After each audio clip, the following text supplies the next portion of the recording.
नमस्कार, मैं निरंजन सहाय, प्रोफेसर हिंदी, महात्मा गांधी काशी विद्यापीठ, वाराणसी, उत्तर प्रदेश, NIOS के DLED कार्यक्रम में आप सभी का स्वागत करता हूं, हार्दिक अभिनंदन करता हूं। आज हम पाठ्यक्रम 503 ब्लॉक 1 इकाई 2 अर्थात भाषा और व्याकरण, मानक भाषा का संप्रत्यय विषय पर बातचीत करने जा रहे हैं। इस विषय पर बातचीत करने के लिए विषय विशेषज्ञ के रूप में हमारे साथ हैं डॉक्टर ज्ञानदेव मणि त्रिपाठी। नमस्कार। नमस्कार। आप सुप्रसिद्ध भाषाविद हैं, व्याकरण के गहरे जानकार हैं, संस्कृत भाषा पर भी आपका अधिकार है। आप Maitreya college of education and management, Hajipur, Vaishali, Bihar में प्राचार्य पद पर कार्यरत हैं।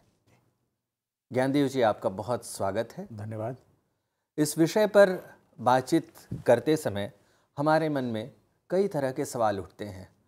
आमतौर पर जब व्याकरण का नाम लिया जाता है तब हमारे मन में एक खौफ का वातावरण छा जाता है, खास करके उन भाषाओं के संदर्भ में जो हमें नहीं आती है, और हम इस बात को लेकर ख़ास तौर पर चौकन्ने होते हैं कि व्याकरण का आखिर किया क्या जाए। और व्याकरण को लेकर अधिगम के रिश्ते भी अनेक तरह के हैं, यानी बहुत जटिल और संश्लिष्ट रिश्ते हैं। तो डॉक्टर साहब, आप पहले यह बताइए कि व्याकरण आखिर है क्या? जी। भाषा और व्याकरण का जो रिश्ता है उसकी समझ बनाने के लिए आज हम लोग इस चर्चा में शामिल हुए हैं जी। और इसकी शुरुआत हम करते हैं व्याकरण की समझ बनाने से कि व्याकरण है क्या। जी। भाषा की नियमबद्धता को समझना एक स्वाभाविक प्रक्रिया है जो भाषा बरतने या प्रयोग करने वाले प्राकृतिक रूप से समझ जाते हैं। प्राकृतिक रूप से समझ जाते हैं का मतलब है कि यदि उसको रटने की आवश्यकता नहीं, आवश्यक नहीं कि आप किसी किताब से ही व्याकरण के नियम को पढ़ के व्याकरण को समझ सकते हैं या जान सकते हैं जी। बल्कि आपके परिवेश में जो भाषा है, जो उपलब्ध है, उसके व्याकरण को आप स्वतः पकड़ते हैं उसका प्रयोग करते हुए। जी। लिखित रूप से नहीं कहा जा रहा है, लिखित रूप से भी हम समझते हैं जी। वैसी भाषाओं के बारे में जिन भाषाओं से हम परिचित नहीं हैं, लेकिन वे भाषाएं जो हमारे जीवन जगत में शामिल हैं, उन भाषाओं को समझने के लिए हमें अलग से प्रयास की आवश्यकता नहीं होती।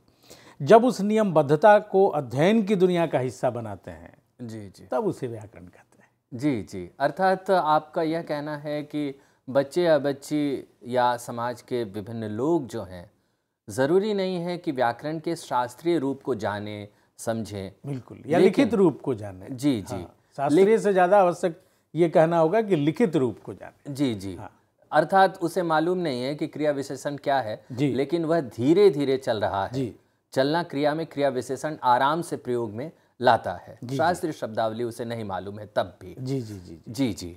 एक मुद्दा है, क्या शुद्ध है क्या अशुद्ध है, इस मामले पर खूब माथापच्ची होती है, और ख़ास करके विद्यालयों में और विद्यार्थी संवाद के बीच में भी बार बार यह मुद्दा उठाया जाता है कि शुद्ध क्या है, अशुद्ध क्या है। तो शुद्ध और अशुद्ध अवधारणा को व्याकरण के आलोक में विश्लेषित करने की कृपा कीजिए। दरअसल निरंजन जी, व्याकरण का जो अवबोध है, व्याकरण की जो समझ है, उसके अंतर्गत ही हम इस बात की समझ बनाने में सक्षम हो पाएंगे कि शुद्ध और अशुद्ध का क्या चक्कर है।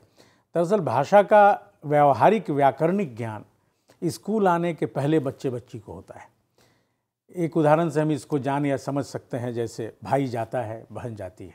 अब यहाँ ध्यान रखिएगा कि जो भी सीखी हुई भाषा है, हम सब ध्यान रखें इसका, कि जो हमारी सीखी हुई भाषा है या भाषाएं हैं, उस पर हमारे परिवेश की भाषा का प्रभाव दिखाई देता है। जी। अभी जो मैं उदाहरण आपको दे रहा हूँ, यह मान लीजिए कि एक हिंदी जानने वाले बच्चे का या बच्ची का उदाहरण है। जी। वह बिना व्याकरण की समझ बनाए ये कह सकता है या कह सकती है कि भाई जाता है, बहन जाती है।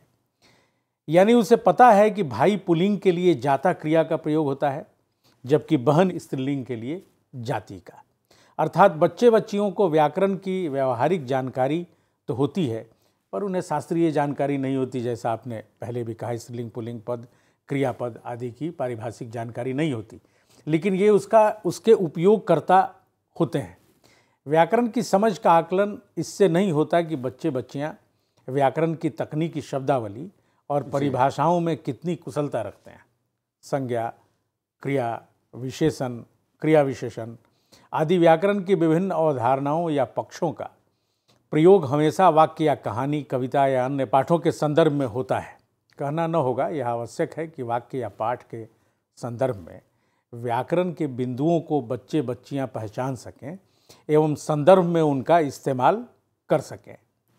मुख्य रूप से जो भाषा और व्याकरण का अधिगम के संदर्भ में जो रिश्ता बनता है वो यही है कि व्याकरण के बिंदुओं को बच्चे इस तरह से समझ सकें कि उसका उपयोग कर सकें जी। अब इसमें आप एक पहल जो स्कूल करता है आमतौर पर वो है शुद्धता और अशुद्धता की।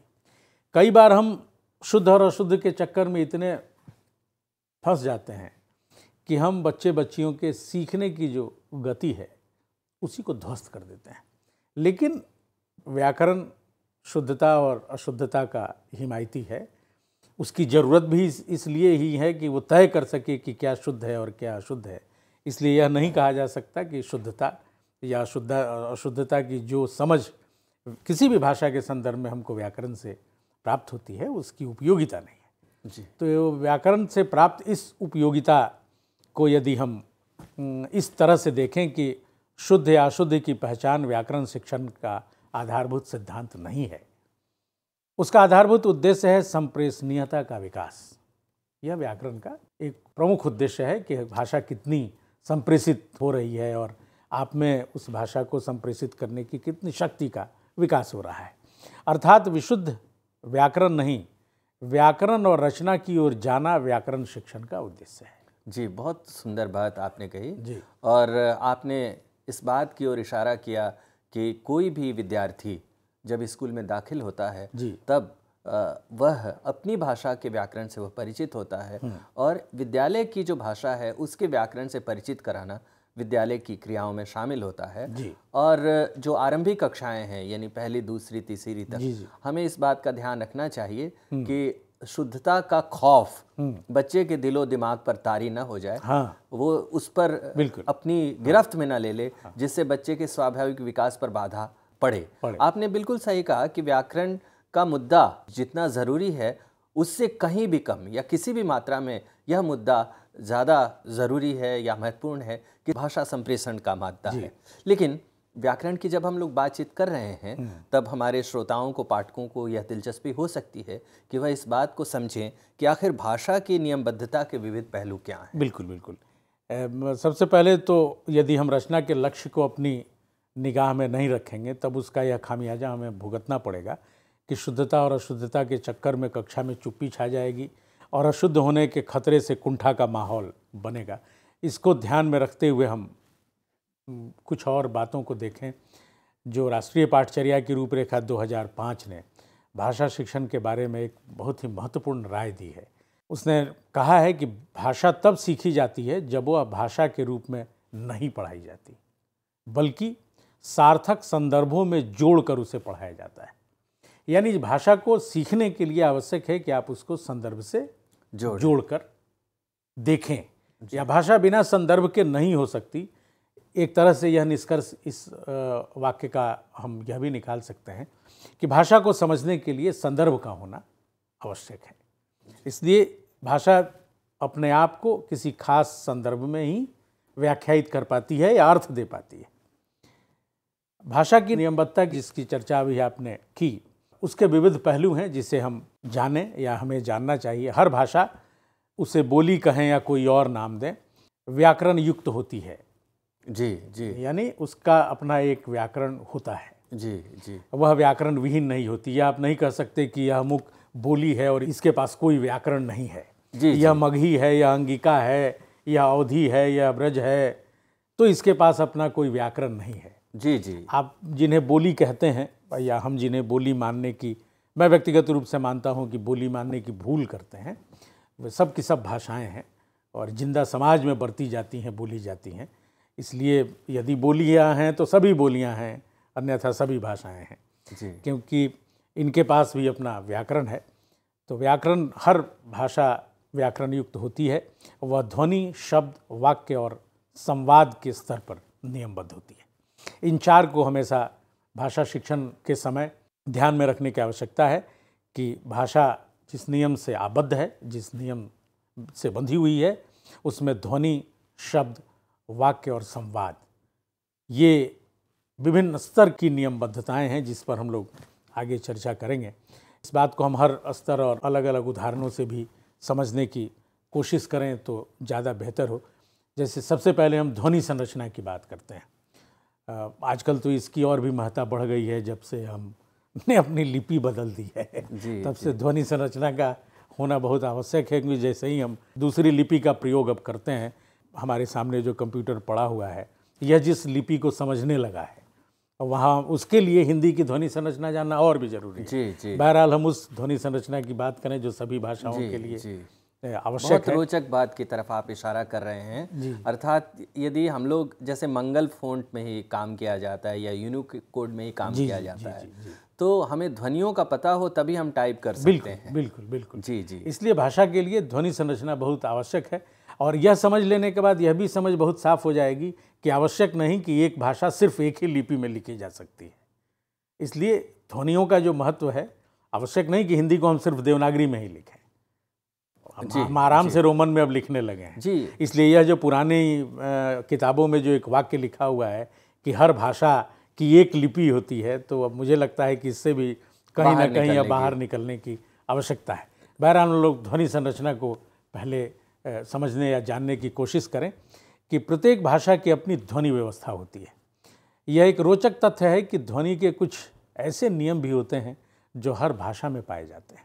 उदाहरण के लिए हर भाषा में स्वर और व्यंजन होते हैं जी। वे अनेक हो सकते हैं और बहुत कम भी। जैसे जो स्वर वर्ण हैं हिंदी में अधिक और अंग्रेजी में कम है जी। अंग्रेजी में सिर्फ 5 है। संसार में शायद ही कोई ऐसी भाषा हो जिसमें 3 से कम स्वर हो जी। अधिक से अधिक 20 हो सकते हैं। तो इनकी एक तरह से सांख्यिकी के अनुसार हम कहेंगे कि 3 से 20 की आवृत्ति इनकी बनती है। व्यंजन 8 से 10 से लेकर 50 से 60 तक हो सकते हैं। जी जी। आम भाषाओं में ध्वनियों की संख्या 40-50 तक होती है।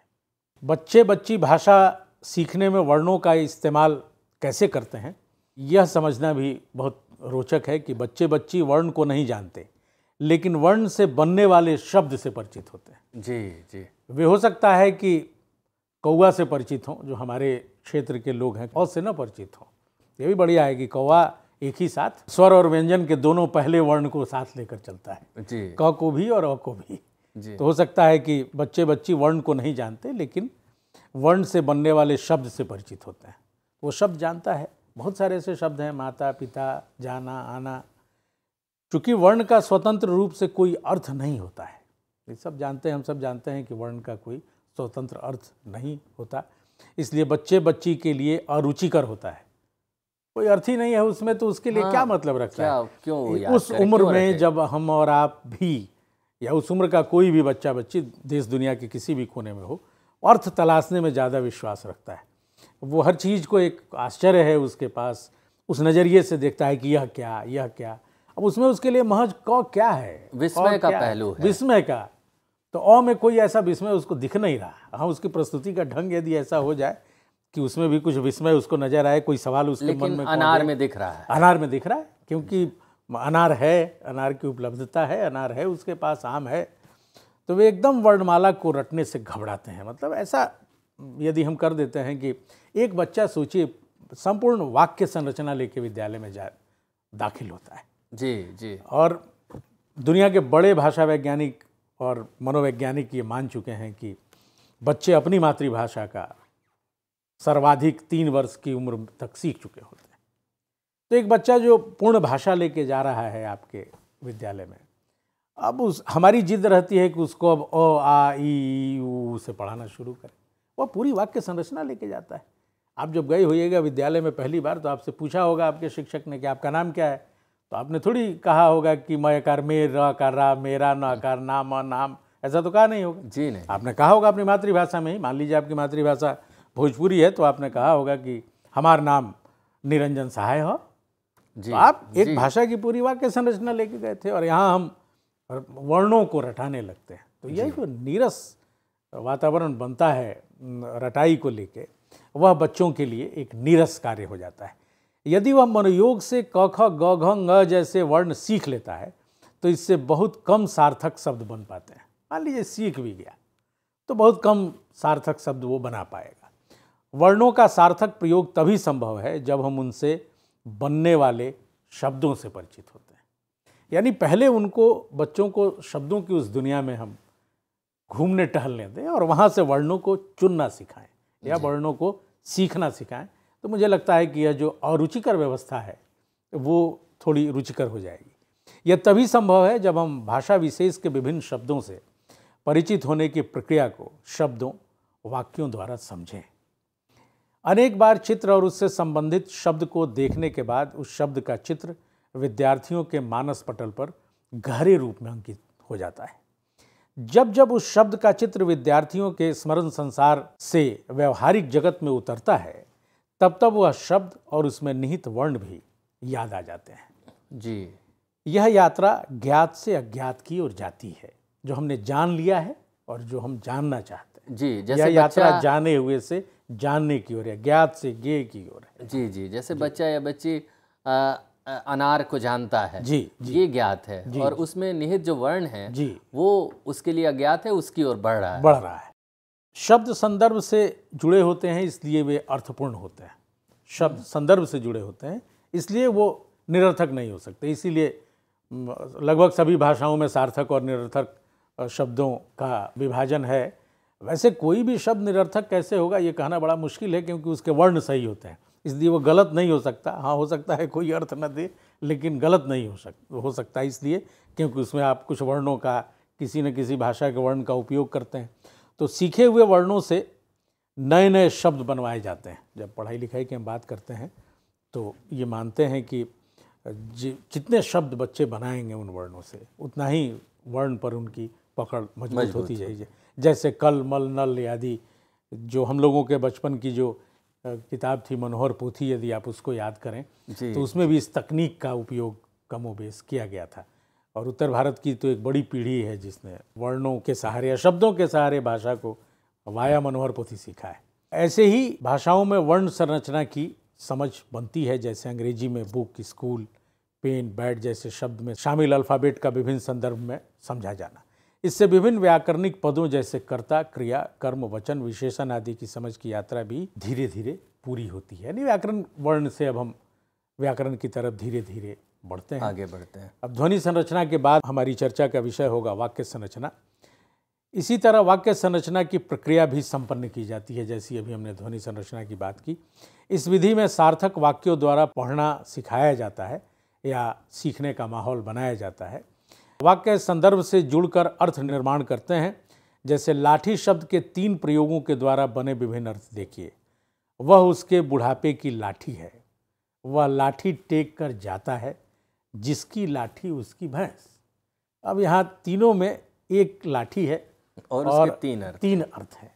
यानी संदर्भ जैसे ही बदलता है लाठी अपना अर्थ बदल देती है। तो संदर्भ महत्वपूर्ण है वाक्य में भी, जैसे हम लोगों ने पहले भी चर्चा की। पहले वाक्य में लाठी का अभिप्राय सहारा है, दूसरे में उपकरण और तीसरे में सामर्थ्य है। जिसकी लाठी उसकी भैंस में सामर्थ्य है। लेखन की चरणबद्ध प्रक्रिया आड़ी तिरछी रेखाओं से शुरू होकर प्रतीकात्मक चित्र होते हुए स्ववर्तनी निर्माण से गुजरकर स्वाधीन लेखन तक पहुंचती है। यह सीखे गए वर्तनी शब्द, वाक्य, मुहावरे, लोकोक्तियाँ, विराम चिन्ह आदि समस्त व्याकरणिक अवधारणाओं की सामासिक समझ से निर्मित होती है। वाक्य संरचना से आगे बढ़ने पर हम संवाद संरचना की बात करते हैं। संवाद के दरमियान हम कई तरह की प्रक्रियाएं एक साथ कर रहे होते हैं। जैसे बोलने से पहले हमारे दिमाग में योजनाएं बनती हैं कि हमें किसके सामने क्या कहना है और कैसे कहना है। यानी संवाद एक संरचित, जिसको यूँ कहिए कि बहुत ही बढ़िया से योजित या नियोजित की गई बातचीत है कि हम पहले ही ये तय करते हैं कि किससे बातचीत करनी है। जैसे यहाँ अभी बातचीत करते हुए जिस तरह के संवाद की आवश्यकता में हम और आप हैं जी, और अभी इस कमरे से बाहर जाके जिस तरह का संवाद हम और आप करेंगे, निश्चित तौर पर दोनों में फ़र्क होगा और दोनों की तैयारी में फ़र्क होगा। जी, यहाँ आने की तैयारी और कमरे के बाहर जाकर अनौपचारिक संवाद की तैयारी में निश्चित तौर पर फर्क होगा। जब कोई बात हम अपने दादाजी को कहेंगे, इसे इस उदाहरण से भी हम समझ सकते हैं कि जब कोई बात हम अपने दादाजी को कहेंगे और वही बात अपने दोस्त को कहने में हमारी भाषा में बदलाव आ जाता है। दादाजी जो बड़े हैं तो ऐसे ही संबोधन बदल जाएगा, और वही बात दोस्त को कहनी हो तो अलग तरह की वाक्य संरचना हो जाएगी और संवाद का तरीका बदल जाएगा। हमारा वाक्य विन्यास, शब्द वाक्य रचना किस प्रकार किया जाए, इस पर विचार कर रहे होते हैं हम संवाद में। किस तरह के शब्द, किस तरह के वाक्य और वाक्य की संरचना क्या होगी। संवाद के समय इन तीनों पर हमें ध्यान रखना पड़ता है, विशेष करके शब्द चयन पर।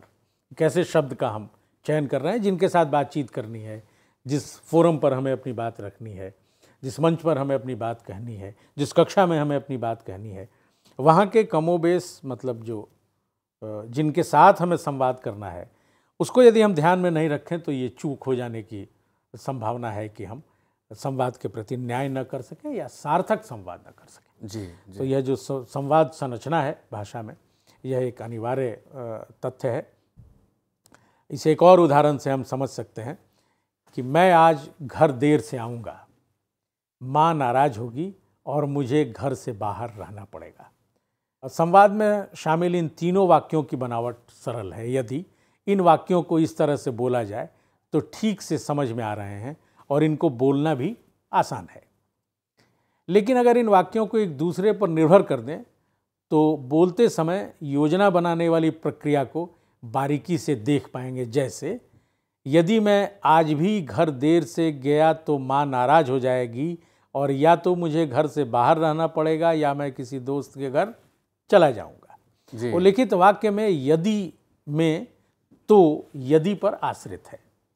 इसी तरह या के साथ एक और या का आना भी जरूरी है। साथ ही माँ के संदर्भ में जाएंगी और अपने संदर्भ में जाऊंगा होना ही पड़ेगा। स्पष्टतः यह पूरा वाक्य इसकी हूबहू ध्वनि और लक्षणों के साथ बोलने से पहले ही हमारे दिमाग में बन चुका होता है और यह एक योजनाबद्ध क्रम में ही बनता है। इस उदाहरण से स्पष्ट होता है कि हमें बातचीत करते समय योजना बनाते रहना और बोलते रहना जरूरी है। बोलने के दौरान ये प्रक्रियाएं इतनी तेजी से होती हैं कि हमें इनका आभास तक नहीं होता। संवाद में विचारों और भावों के अनुकूल सही शब्दों का चयन एवं सही व्याकरणिक संरचना का होना अत्यंत महत्वपूर्ण है। व्याकरणिक संरचना से मतलब है कि हिंदी भाषा में वाक्य की रचना कर्ता जोड़ कर्म जोड़ क्रिया से होती है। बोलने से पहले हमारे दिमाग में योजना बनाते समय यह संरचना सही बनती है, इसमें कोई गड़बड़ी नहीं होती।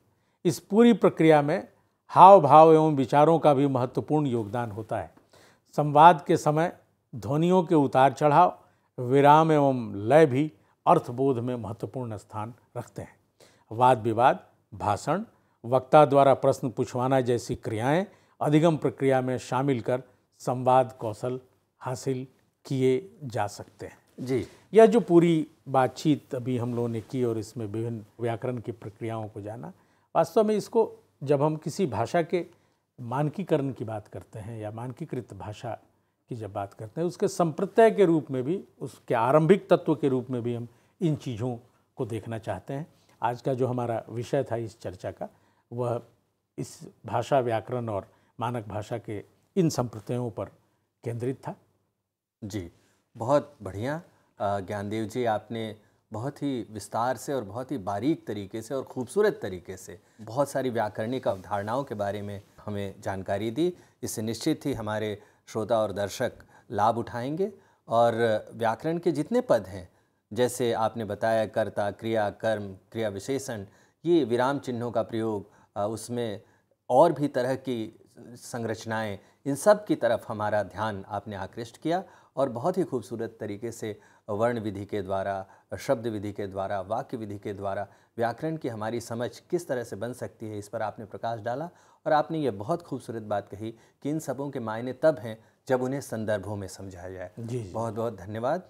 नमस्कार। धन्यवाद आपका भी, आप सबका धन्यवाद।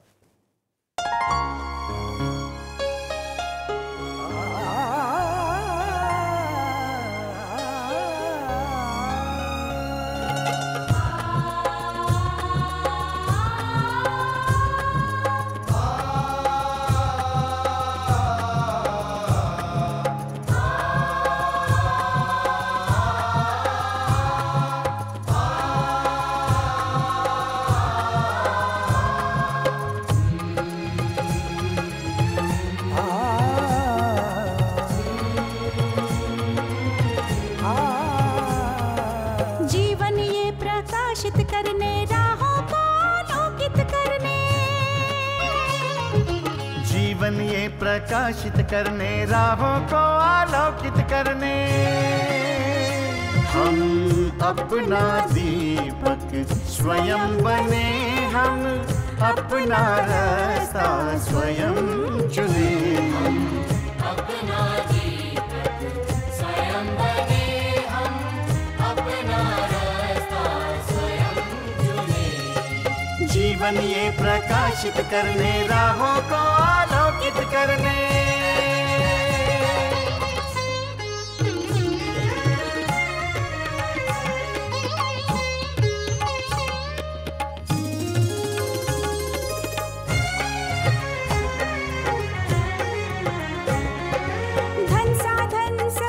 सीमा से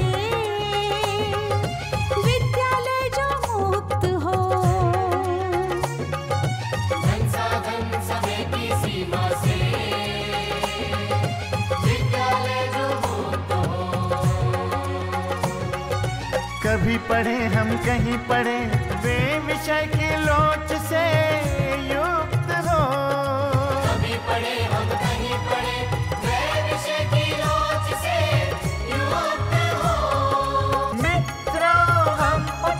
और जागे, मंजिल आने की ध्वनि सुने। हम अपना दीपक स्वयं बने, हम अपना रास्ता स्वयं चुने। जीवन ये प्रकाशित करने, राहों को आलोकित करने।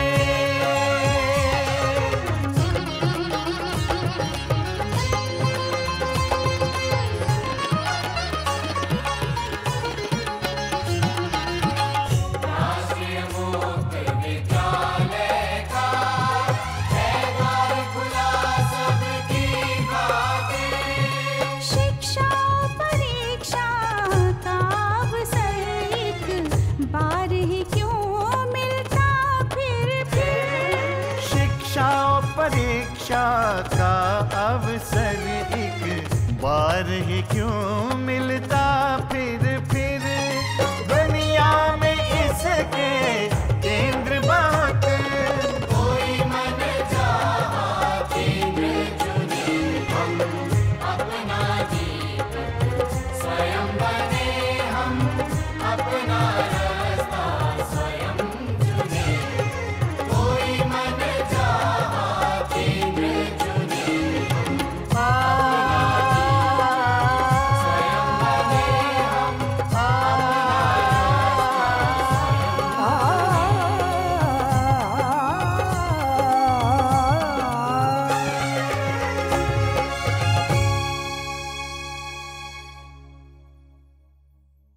हिंदुस्तान के हर कोने में नौजवानों के पास प्रतिभा है, उन्हें अवसर चाहिए। NIOS देता रहा है युवाओं को अवसर आगे बढ़ने का। NIOS से पढ़ने वाले इन युवाओं ने किया है संस्थान को गौरवान्वित। दिव्यांगों ने बन के दिखाया है सबल और आत्मनिर्भर। NIOS के साथ आप भी जुड़िए NIOS के संग।